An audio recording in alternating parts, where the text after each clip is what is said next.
경주 김씨 종가의 7대 종부 영숙은 올해로 시집온 지 30년이 되었습니다. 남편이 세상을 떠난 뒤 종가를 지키는 것은 오롯이 그녀의 몫이었습니다. 창고 정리를 미룬 지도 벌써 5년이 지났습니다. 그날 영숙은 먼지 쌓인 창고 문을 열었습니다. 낡은 괴짝들 사이로 퀴퀴한 냄새가 올라왔습니다. 손끝에 먼지가 묻었습니다. 종가의 물건들이란 함부로 버릴 수 없는 것이었습니다. 선대가 남긴 것은 무엇이든 의미가 있었습니다. 영숙은 괴짝을 하나씩 열어보았습니다. 제기, 촛대, 낡은 옷감들, 그리고 맨 아래 칸에서 오래된 족보를 발견했습니다. 족보의 표지는 누렇게 발에 있었습니다. 조심스럽게 펼쳤습니다. 글씨가 흐릿했지만 읽을 수는 있었습니다. 1대 종손, 2대 종손. 이름들이 빼곡하게 적혀 있었습니다. 그런데 1대 종부 옆에 이상한 표시가 있었습니다. 이름 위에 붉은 먹으로 X 표시가 되어 있었습니다. 영숙의 손이 멈췄습니다. 족보에 이런 표시를 하는 것은 처음 보았습니다. 이런 의미 있는 이야기를 더 많이 전하고 싶습니다. 구독과 좋아요가 큰 힘이 됩니다. 페이지를 넘기자 접힌 종이 한 장이 떨어졌습니다. 종이가 너무 낡아 거의 부스러질 것 같았습니다. 영숙은 숨을 죽이고 조심스럽게 펼쳤습니다. 한문이 빼곡하게 적혀 있었습니다. 영숙은 한문을 읽을 수 있었습니다. 시아버지께서 살아계실 때 가르쳐 주신 덕분이었습니다. 첫 줄을 읽는 순간 영숙의 눈이 커졌습니다. 이것은 1대 종부가 직접 쓴 편지였습니다. 경신년 초가을. 나는 이 집에서 마지막 밤을 보냅니다. 내일이면 나는 이 세상 사람이 아닐 것입니다. 하지만 누구도 나를 찾지 않을 것입니다.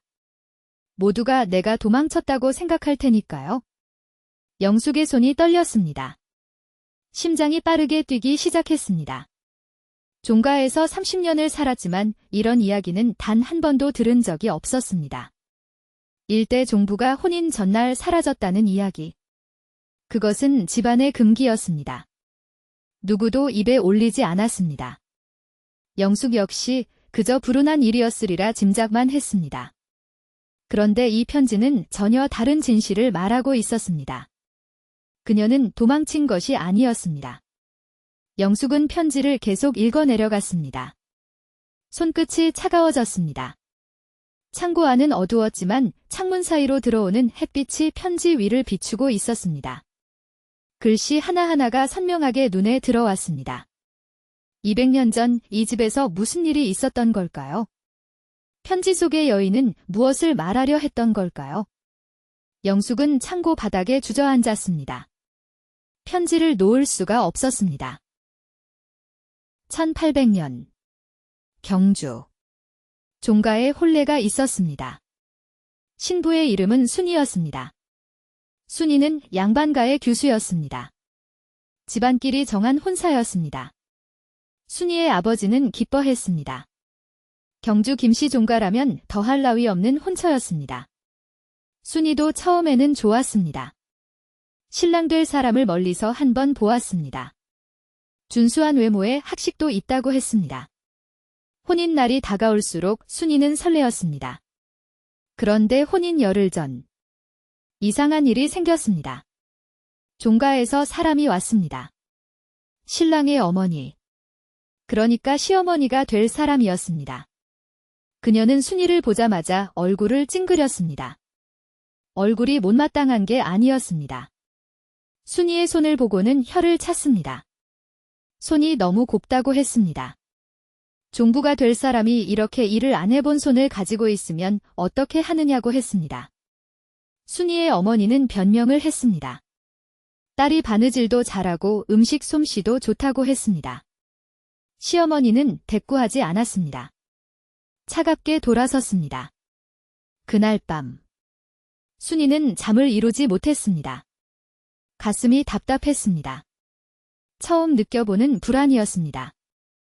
혼인 사흘 전 순이는 종가에 미리 가게 되었습니다. 혼례 준비를 도와야 한다는 이유였습니다. 종가는 컸습니다. 방이 수십 개였습니다. 하인들이 바쁘게 움직였습니다. 그런데 순이를 반기는 사람은 아무도 없었습니다. 시어머니는 순이를 구석방에 데려다 놓고는 혼례복을 수선하라고 했습니다. 바느질을 할 줄 안다면서요. 순이는 밤새 바느질을 했습니다. 손가락 끝에 피가 맺혔습니다. 아파도 내색할 수 없었습니다. 다음 날, 시어머니는 순이가 수선한 옷을 보더니 찢어버렸습니다. 이게 바느질이냐고 했습니다. 순이는 눈물을 삼켰습니다. 다시 하겠다고 했습니다. 시어머니는 코웃음을 쳤습니다. 그날 밤, 순이는 처음으로 신랑을 보았습니다. 멀리서 스쳐 지나갔을 뿐이었습니다. 신랑은 순이를 보지 않았습니다.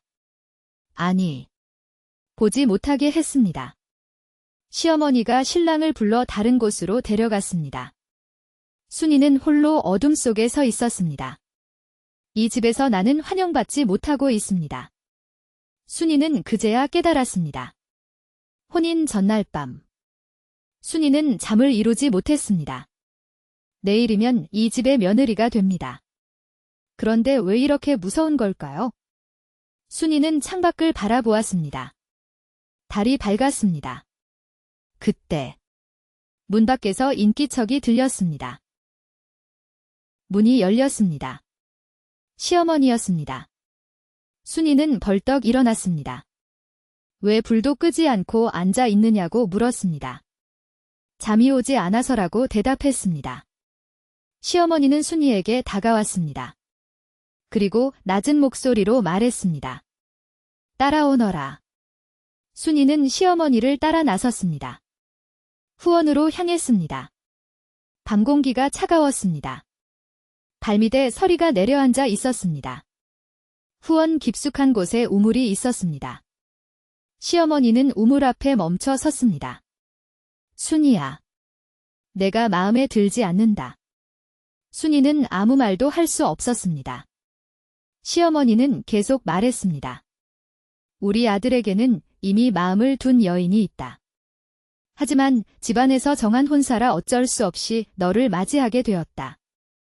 순이의 가슴이 무너져 내렸습니다. 처음 듣는 이야기였습니다.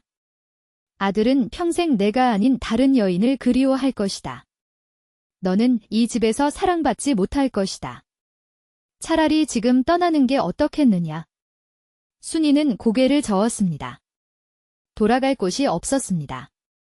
혼례를 파하면 집안의 수치였습니다. 부모님 얼굴에 먹칠을 하는 것이었습니다. 시어머니의 눈빛이 차갑게 변했습니다. 그렇다면 어쩔 수 없구나. 그 순간 어둠 속에서 사람들이 나타났습니다. 하인들이었습니다. 순이는 뒤로 물러났습니다. 무슨 일이에요? 시어머니는 대답하지 않았습니다. 고개만 끄덕였습니다. 하인들이 순이에게 다가왔습니다. 순이는 도망치려 했습니다. 하지만 하인들에게 붙잡혔습니다. 비명을 지르려 했지만 입이 막혔습니다. 순이의 머리에서 비녀가 빠져 떨어졌습니다. 달빛 아래 비녀가 차갑게 빛났습니다. 순이의 어머니가 혼례 선물로 준 비녀였습니다. 순이는 발버둥 쳤습니다. 하지만 힘이 부족했습니다. 하인들이 순이를 끌고 갔습니다. 어디로 가는 거예요? 살려주세요. 순이의 외침은 밤 공기 속으로 사라졌습니다. 시어머니는 땅에 떨어진 비녀를 주워 들었습니다. 그리고 품에 넣었습니다. 아무 일도 없었던 것처럼. 그날 밤, 순이는 사라졌습니다.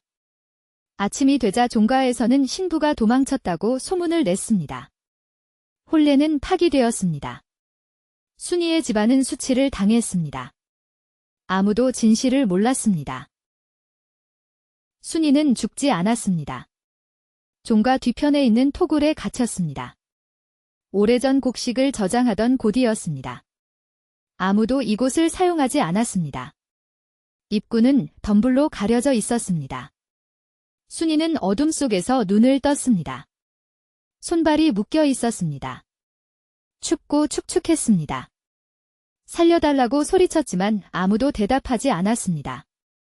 하루가 지나고 이틀이 지났습니다. 시어머니가 찾아왔습니다. 물과 떡을 가져왔습니다.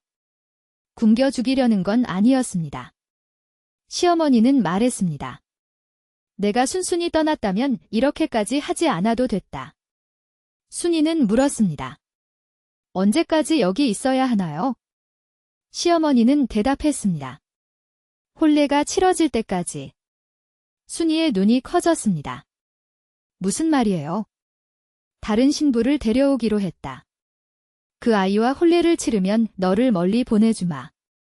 살아서. 순이는 울었습니다. 어떻게 그럴 수가 있어요? 시어머니는 냉정하게 말했습니다. 우리 아들이 사랑하는 여인은 신분이 낮아 정처로 맞을 수 없다. 하지만 첩으로는 드릴 수 있다. 내가 종부가 되면 일이 복잡해진다. 그러니 없어져야 한다. 순이는 이해했습니다. 자신은 처음부터 필요 없는 존재였습니다. 그저 체면을 위한 도구였을 뿐이었습니다. 사흘 후 새로운 신부가 왔습니다. 순이는 토굴 안에서 밖의 소리를 들었습니다. 풍악 소리가 들렸습니다. 사람들의 웃음소리가 들렸습니다. 혼례가 치러지고 있었습니다. 순이는 벽에 등을 기대고 앉았습니다. 눈물이 멈추지 않았습니다. 나는 왜 태어났을까? 아버지, 어머니, 용서해주세요. 불효를 저지르게 되었습니다. 순이는 그때 결심했습니다. 이대로 죽을 수는 없다. 진실을 남겨야 한다. 순이는 치맛단에 숨겨둔 바늘을 꺼냈습니다. 그리고 토굴벽에 글씨를 새기기 시작했습니다. 손가락에서 피가 났습니다. 아파도 멈추지 않았습니다. 누군가는 알아야 합니다. 내가 여기 있었다는 것을. 내가 도망친 게 아니라는 것을. 혼례가 끝나고 열흘이 지났습니다. 시어머니가 다시 찾아왔습니다. 이제 보내주마. 순이는 물었습니다. 어디로요? 멀리 보낼 것이다. 이 땅에서 내 존재를 아는 사람이 없는 곳으로. 순이는 알았습니다. 살아서 보내줄 생각이 없다는 것을. 멀리 보낸다는 것은 죽인다는 것이었습니다. 그날 밤 시어머니는 종이와 붓을 가져다 주었습니다. 마지막으로 남길 말이 있으면 적으라고 했습니다. 읽고 불태워주겠다고 했습니다. 순이는 붓을 들었습니다. 손이 떨렸습니다. 하지만 글씨는 또렷했습니다. 이 편지를 읽는 사람에게 나는 경신년에 이 집으로 시집올 뻔했던 여인입니다. 혼인 전날 밤 나는 이 집 사람들에게 끌려갔습니다. 토굴에 갇혀 있습니다. 내일이면 나는 죽을 것입니다. 나는 도망치지 않았습니다. 부디 이 진실을 알아주세요. 순이는 편지를 접었습니다. 그리고 치맛단 안쪽에 꿰매 넣었습니다. 혼례복이었습니다. 시어머니가 버리라고 던져준 옷이었습니다. 이 옷은 불태우지 않을 것입니다. 증거가 될 테니까요. 새 며느리에게 줄 수도 없으니 창고에 처박아 둘 것입니다. 언젠가 누군가 이 옷을 발견할 것입니다. 그때 진실이 밝혀질 것입니다. 100년이 걸려도 좋습니다. 200년이 걸려도 좋습니다. 반드시 진실은 밝혀질 것입니다. 순이는 옷을 품에 안았습니다. 이것이 나의 마지막 희망입니다. 그날 밤 순이는 토굴에서 끌려 나왔습니다. 어디론가 가는 길에 뒤통수를 맞았습니다. 의식이 흐려졌습니다. 순이가 마지막으로 본 것은 달빛이었습니다. 혼인 전날 밤과 똑같은 달이었습니다. 순이는 그렇게 사라졌습니다. 이번에는 정말로. 영숙은 편지를 다 읽었습니다. 손이 떨렸습니다. 이것이 진짜라면 200년 동안 묻혀있던 진실이었습니다. 영숙은 창고를 뒤지기 시작했습니다. 편지에 적힌 대로라면 혼례복이 있어야 했습니다. 괴짝들을 하나씩 열었습니다. 그리고 맨 구석에서 붉은 천 조각을 발견했습니다. 홀레복이었습니다. 200년의 세월을 견딘 붉은 비단이었습니다. 낡고 발해 있었지만 형태는 남아 있었습니다. 영숙은 조심스럽게 옷을 들어 올렸습니다. 그리고 치맛단을 확인했습니다. 실밥이 뜯긴 흔적이 있었습니다. 누군가 꿰맸다가 뜯은 것처럼 보였습니다. 하지만 안쪽에는 아무것도 없었습니다. 이미 누군가 발견했던 걸까요? 영숙은 홀레복을 내려놓았습니다. 그때 옷자락에서 무언가가 떨어졌습니다. 작은 종이 조각이었습니다. 족보 사이에서 발견한 편지와는 다른 종이었습니다. 더 작고 더 낡았습니다. 영숙은 종이를 펼쳤습니다. 글씨가 적혀 있었습니다. 피로 쓴 것 같았습니다. 토굴안. 내가 새긴 글씨를 찾아주세요. 영숙의 심장이 멈추는 것 같았습니다. 토굴이 정말 있단 말인가요? 영숙은 일어섰습니다. 창고를 나와 종가 뒤편으로 갔습니다. 덤불이 우거진 곳이었습니다. 한 번도 가본 적이 없었습니다. 덤불을 헤치자 낡은 문이 나타났습니다. 나무로 만든 문이었습니다. 거의 썩어가고 있었습니다. 영숙은 문을 열었습니다. 어둠이 입을 벌렸습니다. 차갑고 축축한 공기가 밀려왔습니다. 영숙은 휴대폰 불빛을 켰습니다. 좁은 계단이 있었습니다. 한 발자국씩 내려갔습니다. 토굴이었습니다. 흙벽으로 둘러싸인 작은 공간이었습니다. 그리고 벽 한쪽에 글씨가 새겨져 있었습니다. 나는 순이입니다. 경신년 혼인 전날 이곳에 끌려왔습니다. 나는 도망치지 않았습니다. 이 집 사람들이 나를 가뒀습니다. 이 글을 읽는 사람이 있다면 부디 진실을 알려주세요. 영숙은 벽에 새겨진 글씨 앞에서 울었습니다. 200년 동안 아무도 몰랐습니다. 순이는 억울하게 죽었습니다. 그리고 누명까지 썼습니다. 도망친 여자라는 누명을. 영숙은 토굴을 나왔습니다. 그리고 집으로 돌아왔습니다. 며칠 동안 고민했습니다. 이 진실을 어떻게 해야 할까요? 종가의 수치가 될 것입니다. 조상의 잘못을 세상에 알리는 것이 옳은 일일까요? 하지만 순이의 얼굴이 떠올랐습니다. 200년을 기다린 여인이었습니다. 진실이 밝혀지기만을 바라며 죽어간 여인이었습니다. 영숙은 결심했습니다. 순이의 넋을 위로해야 합니다. 영숙은 문화재청에 연락했습니다. 토굴의 존재와 편지, 홀레복의 발견을 알렸습니다. 조사가 시작되었습니다. 전문가들이 왔습니다. 편지와 홀레복은 200년 전 것이 맞았습니다. 토굴벽의 글씨도 같은 시기에 새겨진 것으로 확인되었습니다. 순이의 이야기가 사실이었습니다. 영숙은 사당으로 갔습니다. 조상들의 위패 앞에 섰습니다. 그리고 말했습니다. 용서를 구합니다. 200년 전 이 집에서 억울하게 죽은 순이에게 그녀의 넋을 이제야 위로합니다. 영숙은 절을 올렸습니다. 그리고 품에서 무언가를 꺼냈습니다. 비녀였습니다. 창고 괴짝 깊숙이에서 발견한 것이었습니다. 순이의 어머니가 딸에게 준 혼례 선물. 시어머니가 품에 넣었던 그것이었습니다. 영숙은 비녀를 위패 앞에 올려놓았습니다. 순이야. 이제 편히 쉬거라. 내 억울함을 세상이 알게 되었다. 늦어서 미안하다. 아침 햇살이 사당 안으로 들어왔습니다. 따스한 빛이 비녀 위에 내려앉았습니다. 마치 순이가 대답하는 것 같았습니다. 감사합니다. 기다린 보람이 있었습니다. 영숙은 눈물을 닦았습니다. 진실은 언젠가 반드시 밝혀집니다. 200년이 걸려도 순이가 그토록 바랐던 것처럼 당신이라면 어떻게 하시겠습니까?